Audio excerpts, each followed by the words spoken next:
everyone and welcome back to my home. In today's video we're going to be doing a full tour of my kitchen and I'm going to share some design tips, some styling ideas and also some mistakes to avoid when you're designing your own kitchen. So come and follow me and I'll show you around.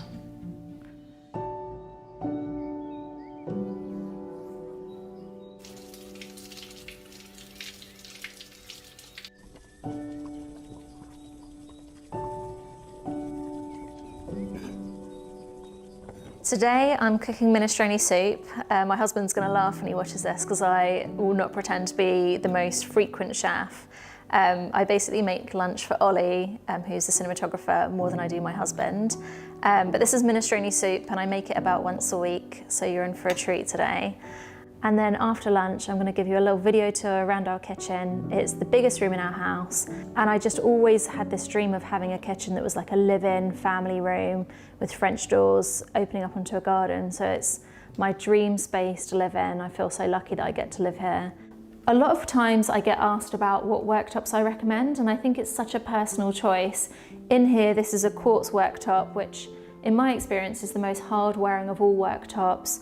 It has got a couple of nicks where you can see we've banged saucepans into it, but this kitchen's nearly 10 years old and there isn't a single stain on it. But there is no substitute for marble. I do think marble's beautiful and I've done an absolutely stunning kitchen. About 10 years ago when I was designing my own home, I did a project in Chelsea and it was inspired by the Tom Ford shops, and we did a really beautiful Arabescato marble. And I actually touched base with her last week and asked her how it's going.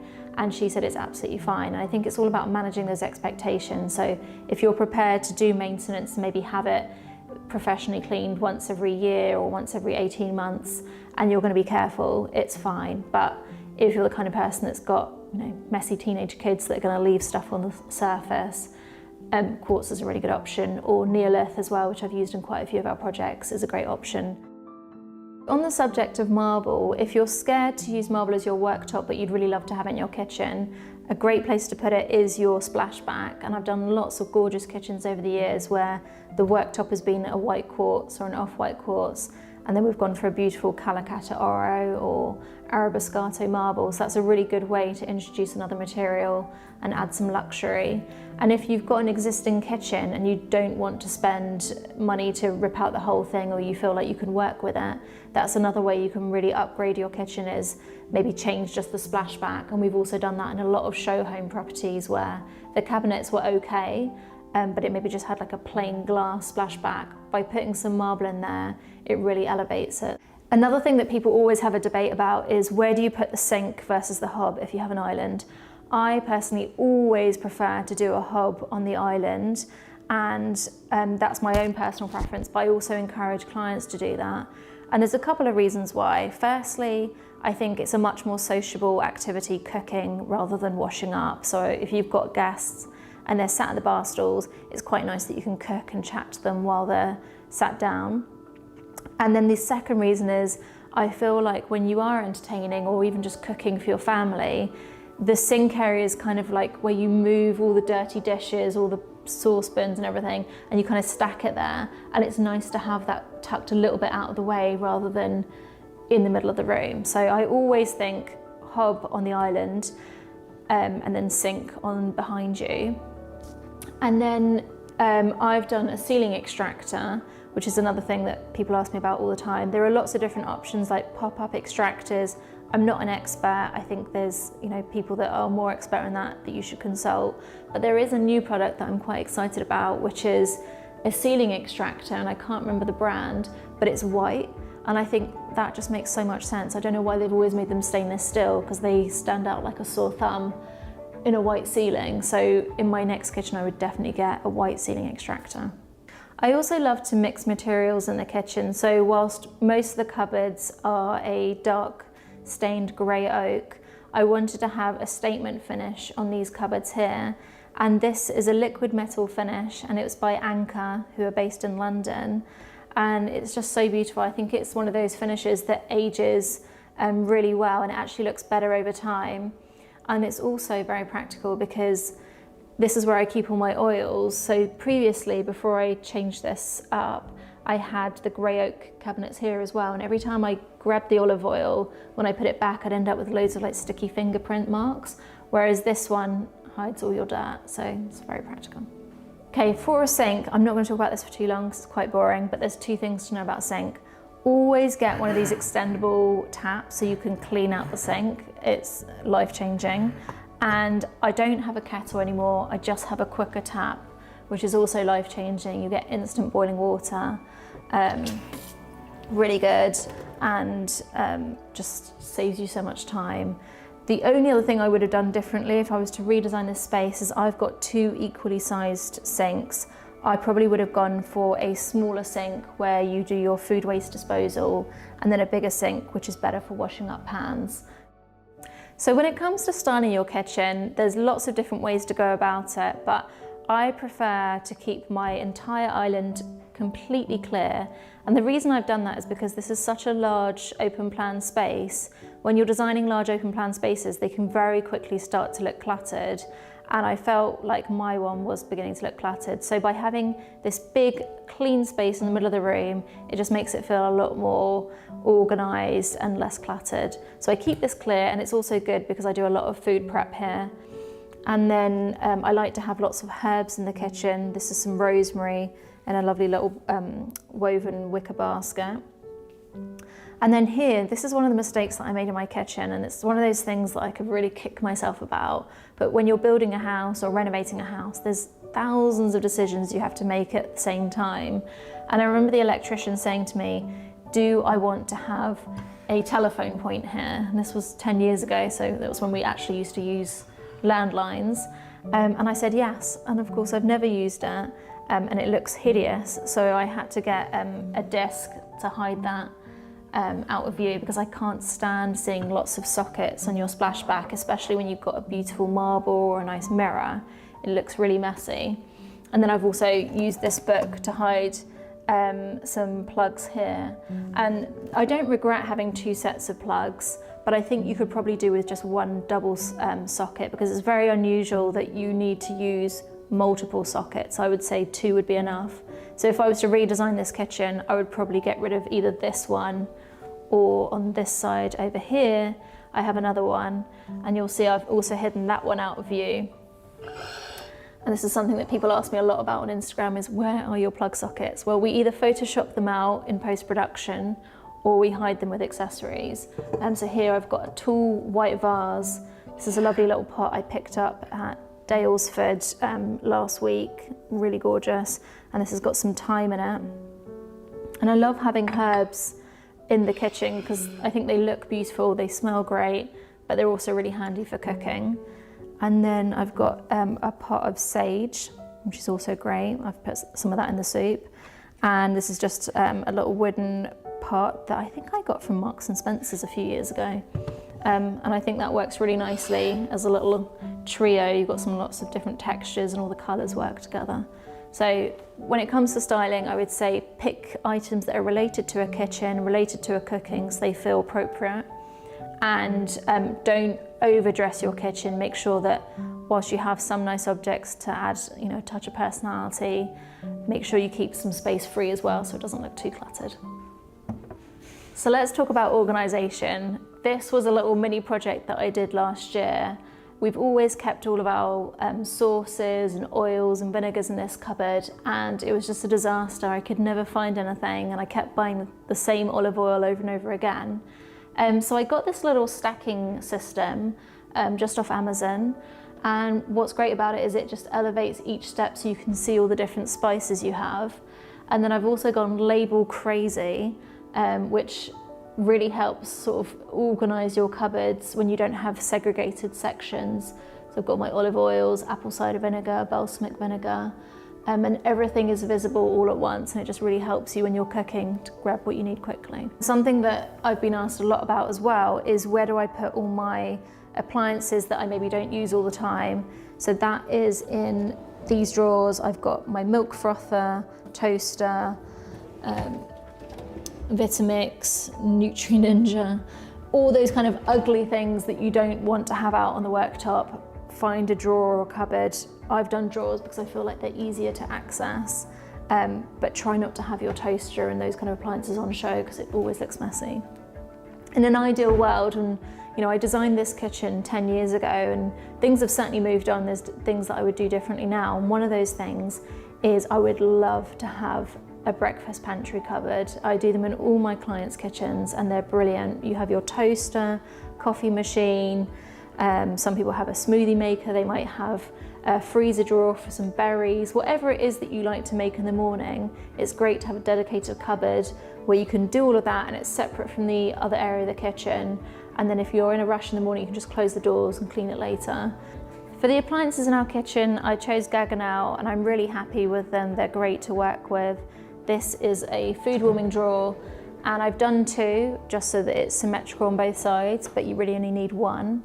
I think that's something definitely worth having so that you can warm your plates before you serve your food.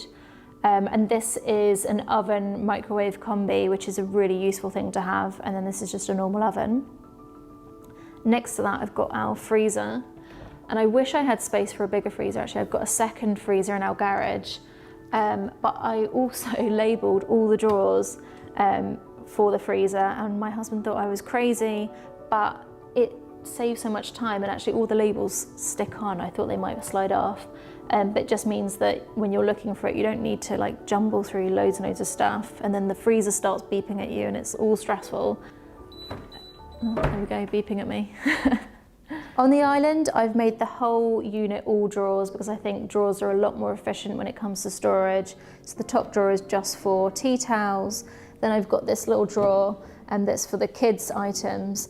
And the reason I did that was because they love playing with the drawers in the kitchen for some reason. So here I can let them play with all these items. They're all plastic and I don't need to worry about them smashing plates. And then I've got my cooking utensil drawer here. I'm not going to show you inside because it's not perfectly organised and tidy. And then I have my cutlery drawer here. And I would say one of the things that I've learned more living in a kitchen rather than designing kitchens is you learn so much as a designer when you live in your own home and how things function. And everyone always puts the cutlery drawer near the hob.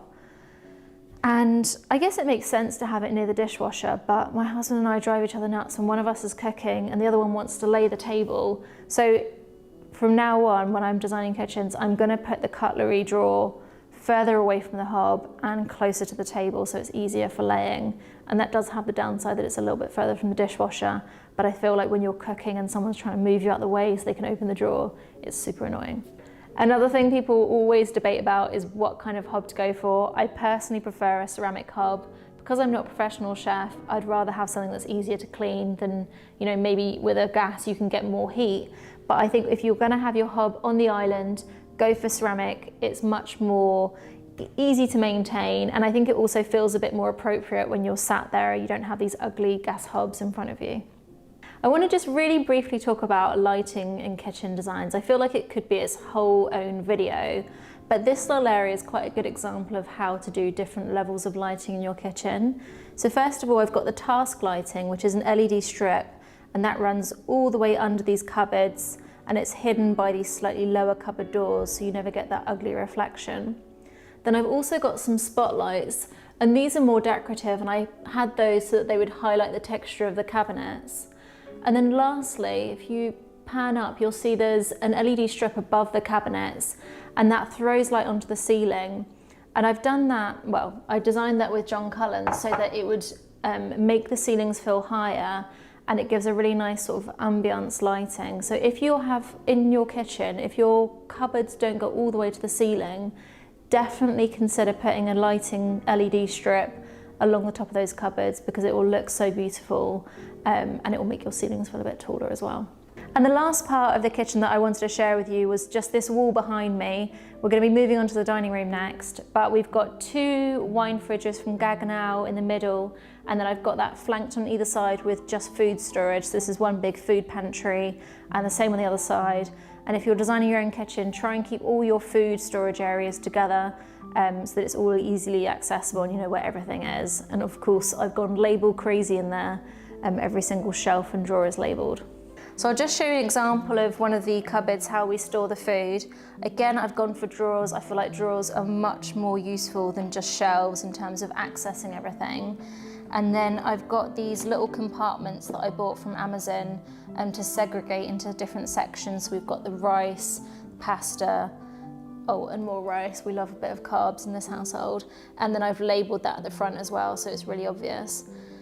And then just to explain this little art gallery, for any parents out there, you know that dilemma you've got when your kid brings home some art from school or nursery and they're super proud of it and they're like, where can we hang it up?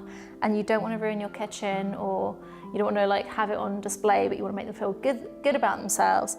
I was told about this by my sister, where she makes art galleries on the inside of the cupboard. So you do sacrifice a little bit of your cupboard, lots of sellotape on here, but Ava loves showing all her friends and family her art gallery when they come round, and it means that we can look at it and then we can put it away.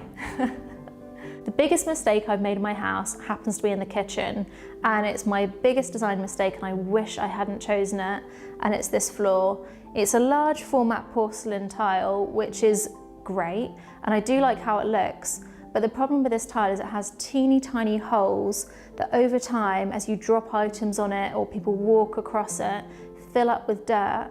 And what happens is, across a big space like this, is areas that are less busy stay nice and white and light, and then the food prep area, where naturally you're spilling more items on it, gets a lot darker. So my advice to you is, whatever floor you're thinking of in your kitchen, get a large sample and do some of your own testing, you know, spill things on it, pour things on it, and just see how easy it is to clean, because this floor is an absolute nightmare and I wish I hadn't chosen it. So now we're in the dining area, and because it's open plan, I wanted it to work with the rest of the kitchen and feel like a continuation of that space, but still have its own identity. And how I went about that was, I had a table made in exactly the same finish as the cupboards that I've got in the kitchen. This one was made by the same manufacturer that made the kitchen, so we could make sure the finishes were an exact match. And then, so that it didn't feel too matchy-matchy, I've gone for a different colour on the dining chairs. These are made with a much warmer oak, and again, they were custom made. Sorry guys, I know you hate it when I say that. And I've upholstered them, oh look, a little bit of dirt. I've upholstered them in a real leather, and that is so great if you've got kids, either real leather or faux leather, whatever you prefer, because there's no stress. When your kids spill every single meal of their life on the chair, you don't need to stress out. And then at the end of the table, I've gone for a completely different style of seating again. This was a kind of an experiment that I wanted to do in my own home. And I wanted to have something that looked and felt like an armchair, but could also work as a dining chair. So these were custom made, because if you went for a normal armchair, the seat height would be too low to work with your dining table. Whenever you're picking seating and tables, make sure you always have 20 centimetres between the top of the seat height and the bottom of the table, so that it feels comfortable and you don't feel squished in. But I love these. I feel like they work so well in terms of making it a more inviting space. Whenever we have guests here, they always fight over these chairs and everyone gets drawn to this area. So I'm really happy with how it works. And I've put these at an angle. Again, it feels like a bit more casual, but also because they are that little bit heavier, it means that you can just sit down without having to pull the chair out, and it just feels a bit more inviting. Chandeliers in this dining area, I went for something very rustic, and the reason I did that was I wanted it to have an indoor-outdoor vibe. We've got all these doors that open onto the garden, and I kind of wanted to blur those edges between the furniture that I have outside and the items I have on the inside. So I really love these, and I love how the colour works really well with the slightly warmer tones in the rest of the furniture. But this is a trade-only supplier, so unfortunately I can't tell you where it's from. And also, in terms of the quality of them when I first got them, I had to have them refinished slightly because they were a little bit too raw, so I wouldn't necessarily recommend them. They're certainly not something that I would use in a client's project. And then this one's for the mums or the parents out there. If you've got a kid and you want to find a good high chair, I bought this one from Stocker years ago and it's been brilliant. Both kids have gone in it. And the reason I chose this one is the finish works really well with my kitchen, so I feel like it's always on display here, but it doesn't look too bad. And it's also really easy to clean. This tray comes off, and really safe and stable for the children as well. So the Stocker one, I totally swear by it. I think it's brilliant. Bar stools are a really important piece of furniture for your kitchen. We always try and go as oversized as you possibly can. There's nothing worse than a skinny small, uncomfortable bar stool. So I love ones that have got backs. These ones have also got arms. We spend a lot of time sitting here, and I've upholstered these in a real leather, which I really love because I think it just looks better the more worn and beaten up it gets. These are custom made, and pretty much anytime you see a kitchen with a bar stool that's been designed by us, it's going to be custom made. And basically that's because we want to maximize the size that we can fit. We want to be mindful of the gap between the bottom of the worktop and the top of the chair. And also, if I'm completely honest, I've never found any good bar stools on the high street ready-made, so we always tend to go bespoke. It's well known that kitchens can be really expensive, and I think it's important to touch on budgets. So when you're budgeting for your renovation, if you're refurbishing your own home, I would say make sure you set aside a really good proportion of your budget for your kitchen. And the reason for that is because not only is it the heart of your home and you're going to enjoy it while you're living there, but when it comes to real estate, your return on your investment and the value of your property, the kitchen really is one of the rooms that sells your house. So you're really going to make sure that you get a good return on the money that you invest in your home if you go for the best quality that you can afford. In an open plan space, you really want to zone the areas.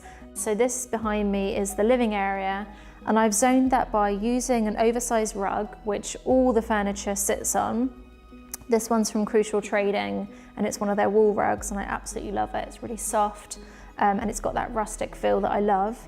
And then I've separated it visually using this console table, which is an antique, and these two horse sculptures. It kind of creates a separation between the living area and the kitchen while still allowing you to see through.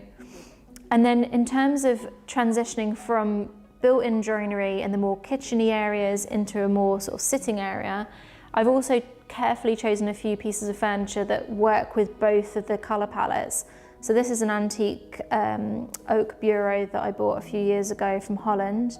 It's where I store all my stationery, my gift wrapping, paper, all of that kind of stuff. It's an absolute mess inside, so I'm not going to show you. And then I've got this beautiful Fenella Realms piece of art above. Because this is a family home and I just wanted to keep it as comfortable as possible, I went for an L-shaped sofa, and I think that works so well because it gives you lots and lots of seating, but it also again helps zone the area from the kitchen because it creates a kind of barrier. This one I've had upholstered in a really dark aubergine coloured fabric, which I do think has been really practical because we've had dogs jump on it with muddy paws, the kids, and I just don't have to worry about it. And then in terms of styling it, I've dressed it with some lighter colour cushions to marry it in with the rest of the more neutral colour palette that I've got in this room. When it came to picking a coffee table for this space, because it's a bit more informal and relaxed, I decided to go for an upholstered ottoman rather than a coffee table. And I'm really happy with that choice because especially now we've got children, you don't have to worry about any sharp edges, and it's really nice in terms of using it as a footstool but also as a coffee table, and because it's wipe clean, it's really practical. So to balance out the L shape on the other side of this room, I've gone for this really sculptural armchair. This one I sourced from Julian Chichester quite a few years ago, and then I just had it re-upholstered in a neutral colour. I think it was like neon pink before, which isn't really my colour palette. And then this cushion on top, this is a De La Cogne fabric, one of my favourite fabric houses. And then I've added a brush fringe on that. This is a custom made cushion, but we do have quite similar ones from our Andrew Martin collection. This is one of my favourite pieces of furniture, and I had it made in the UK by one of our fabricators. It's a Calacatta Oro top in a honed finish, and then it has this metalwork base, which I really love. And it's just really simple, and then I've dressed that with this lamp from Porta Romana. And then because this table has got such a beautiful top, I didn't want to cover too much of it, but I have placed a couple of books. This is just a little leather book, and this is one of the pieces of art by Rachel Dean. I hope I'm saying her name right. This is some sage leaves, which I love, because again, I use sage a lot in cooking. A small succulent. These ones I just bought last week. This one is from Dalesford. Love it. It kind of reminds me of like one of those milk urns. And this is a little plant pot with a saucer, which is really great. And I've put some rosemary in that. When I was designing this elevation where we were going to put the TV, I knew I didn't want to have lots of heavy joinery because there's already a lot of dark joinery in the kitchen. So I decided to create this faux chimney breast. This is just stud work. And then this has been wallpapered in a grass cloth wallpaper. And I went for a slightly darker colour so that it balances all the colours in the room. And then to make it feel like it was part of the existing building, we've wrapped the cornice around that. And then below that, I've done some low-level joinery storage. So these are all drawers, just for like storing all that rubbish that you never quite manage to throw out. And there's got some kids' stuff in there as well. And then I've done some floating shelves, and I've staggered those rather than having them go the whole way across. And that's quite good because, not that I've got it here, but if you've got like this item, if you've got some taller objects that you want to display, you've got enough space to be able to do that. Calocephalus, quite a mouthful. These you can literally buy in a garden centre, and they look exactly the same when they're alive, but they dry beautifully. The only thing to be aware of is they become quite fragile, so they can drop little bits off. But I think they look really, really nice. This is 3 of them squished in this little basket, and I've just put them here to hide the power sockets behind. My pet hate. So I think that's a really good way of creating an affordable plant display. Thank you guys so much for joining me. I've absolutely loved showing you around our kitchen. If you have enjoyed it, don't forget to hit that subscribe button, and we'll see you in the next one.